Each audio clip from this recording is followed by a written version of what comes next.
Bo'rining jag'lari qattiq yopildi. Qo'y umidsiz ko'zlari bilan do'stlari yashiringan o'tloqqa qaradi. O'tloq qimirlamadi. Ko'kiz o'tkir tishlarini ko'rib indamay ortga qaytdi.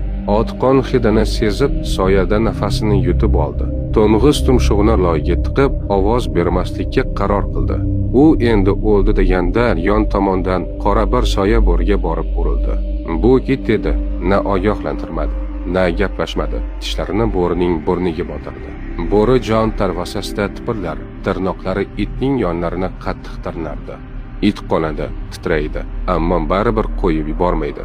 Birozdan keyin bo'ri uvilladi. Qonagan itni siltab uzoqlashdi. Sukunat buzildi. Ho'kiz oldinga qadam tashlab, men bo'lganimda bir tepishim bilan bo'ridan asar ham qolmasdi. Ot xo'rsindi. Bir tepganimda bosh suyagi sinardi. To'ng'iz lapanglab keldi. Ustiga dumalab o'tganimda bir zumda yapaloq bo'lardi.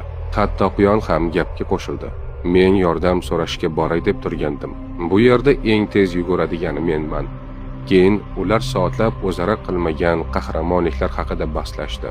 Qo'yni qutqargan it esa bir tomonda o'ralib, yarilarini yalab jim yotardi. Qo'yni o'lim yoqasiga bo'ri emas, qarab turganlarini do'st deb bilgani olib bordi. Asl do'stlik qadahlar va kulgular ustida qurilmaydi. U hayot qil ustida turgan og'ir paytda sinaladi. Atrofingdagi olamlarni sarlashing shart emas, hayot o'zi sarlaydi. Bitta og'ir sinov kifoya, kim qoladi, kim ketadi, hammasi bilinadi. Puling tugaganda yordam beradigan, yiqilganingda yoningda turadigan, og'ir paytda ham seni yolg'iz qoldirmaydigan odamlar. Qolganlari bosh irg'ab qo'yadigan tanishlar bundan ortiq emas.